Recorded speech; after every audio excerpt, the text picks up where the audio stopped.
Is there a crisis brewing right in front of our eyes? The conflict between Hamas and Israel is showing no signs of slowing down. And with a paramilitary terrorist force now entering the picture, Jerusalem is facing a challenging aerial scenario that could reshape its entire artificial intelligence systems. But the question is, why? Let's find out together in today's video. As the conflict between Hamas and the Israeli forces in Gaza fast approaches the 3-week mark, we can't help but notice a pattern. Both sides have primarily used missiles, artillery strikes, bombing raids, and rocket barrages, with unmanned aerial vehicles taking a backseat so far. However, if the fears of analysts are proven to be true, that may be changing soon. The catalyst? The Lebanese Hezbollah is an Iran-backed Islamist movement with one of the most powerful paramilitary forces in the Middle East. Not only could they become a wild card in the Hamas-Israel war, but they could also potentially start a wider regional conflict. Don't get us wrong, at the start of the assault on Israel on October 7th, the Hamas forces used drones, employing at least one quadcopter to target Israeli surveillance and communications installations, as well as coordinating other drones with rocket salvos. Plus, Israeli forces likely used armed UAVs for specific strikes as well. The key difference here is that unlike the Russia-Ukraine war, where drones were extensively utilized, unmanned systems in Gaza have never been the default. Contrary to what a lot of people think, Hamas and Hezbollah aren't exactly the best of friends. Apart from Hezbollah being a group from the Shia branch of Islam and Hamas being from Sunni, the two Islamist groups fought on opposing sides of Syria's civil war. While Hamas militants sided with the Sunni opposition, Hezbollah fought for Syrian dictator Bashar al-Assad.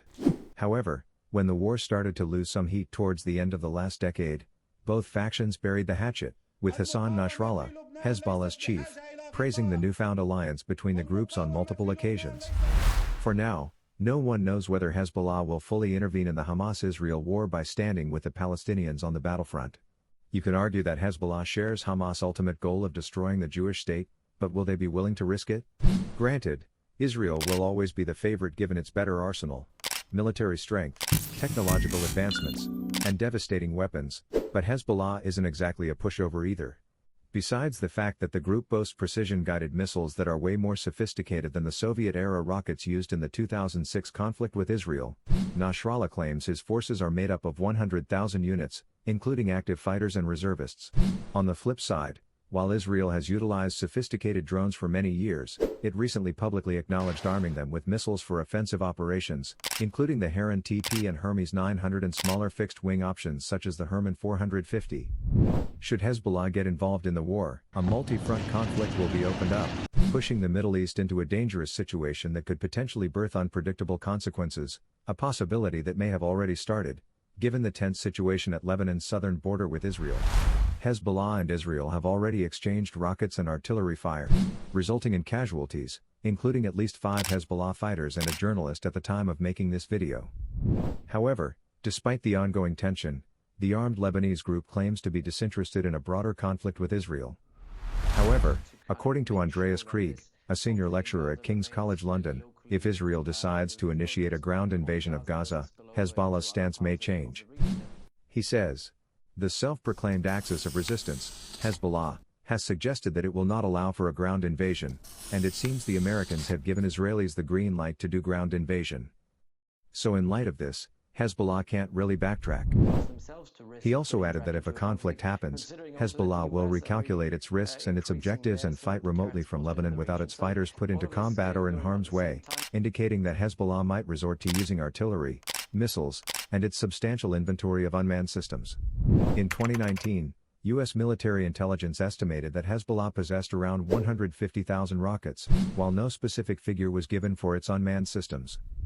Last year, an Israeli think tank estimated Hezbollah had around 2,000 UAVs, mostly from Iran, and we're not even close to being done here. In addition to showcasing munitions, rockets, artillery, and missiles, Hezbollah has presented drones during regular military parades. These include the Mirsad-1, with a reported range of 124 miles, the Ayub, a Shahed 129 derivative with a range exceeding 1,000 miles, and access to Iranian-made drones such as Qarar, Mohajer, and Samad.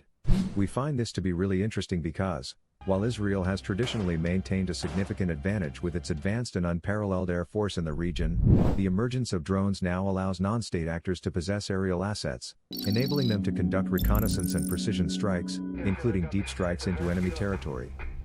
This represents a golden opportunity and a strategic shift from the perspectives of both Hamas and Hezbollah. If Israel proceeds with a ground invasion, it could provide fresh perspectives on how the Israeli Defense Forces integrate smaller drones and loitering munitions into urban warfare, aligning with their preconceptions before October 7. But here lies the million-dollar question: does Israel's air defense stand a chance? We all know what happened when Hamas took the world by surprise by launching a rocket and drone barrage on Israel on the 7th of October. The Iron Dome just couldn't keep up with the barrage. Hamas made a huge gamble, but it paid off.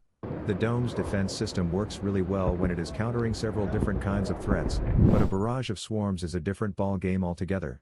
Here's an interesting take from Mia's Sama. With regards to Iron Dome, its technology has evolved to include defending against drones. The first case of Iron Dome intercepting drones was during the 2021 conflict, but because until now, the main threat was rockets, Iron Dome has not really been tested by UAVs. Moreover, he noted that the trajectory of drones poses a challenge for Iron Dome, making it more difficult for the defense system to achieve the same level of efficiency as it does with traditional projectiles. In a nutshell, if the dome were Superman, we would dare say a barrage of surprise rockets is its kryptonite. On one hand, if Hezbollah sends about 5 drones at a time, you can bet that the dome will instantly shoot it down, but on the other hand, if they launch a significantly larger number of drones and combine these attacks with rapid fire, it could make a lot of difference. Currently, all eyes are fully fixed on southern Lebanon, where the actions of Israel and Hezbollah in the coming days may shape the trajectory of the Middle East for decades to come, whether involving drones or not. Moving on, it's worth adding that President Biden and his top aides are still advising Israeli leaders against conducting any significant strikes on Hezbollah, with concerns that such actions could escalate the Israel-Hamas conflict. Want to know the crazy part, though? They're absolutely right. Just imagine the conflict leading to direct Iranian involvement that triggers missile exchanges between Israel and Iran, escalating tensions on the Lebanese border, and dragging the US and its allies into a Middle East conflict. It will be an ugly sight to see, and no one wants that. That said, some US officials are reportedly still concerned that some Israeli war cabinet members, known for their aggressive stance, would like to engage Hezbollah in addition to the conflict with Hamas. To prevent this, the US is doing 2 things. One was a dialogue with Israel about the challenges of simultaneously dealing with both Hamas in the south and the more potent Hezbollah force in the north. And secondly, the deployment of 2 naval strike groups, led by the USS Eisenhower and USS Gerald Ford aircraft carriers, to the eastern Mediterranean. Several squadrons of F-16, F-15, and A-10 warplanes have also been sent to bases in the Middle East. This display of strength aims to discourage other actors, particularly Iran and Hezbollah, from entering the conflict. As of now, though, everything is going according to plan. The deterrence message appears to be effective, and the conflict everyone is afraid of is being suppressed. For now, at least. Do you think Israel's AI military defense will be able to hold its own against 2 stubborn enemies united by a common goal? And what about the concerns of the United States regarding Iran's plausible involvement? Do you think it's far-fetched?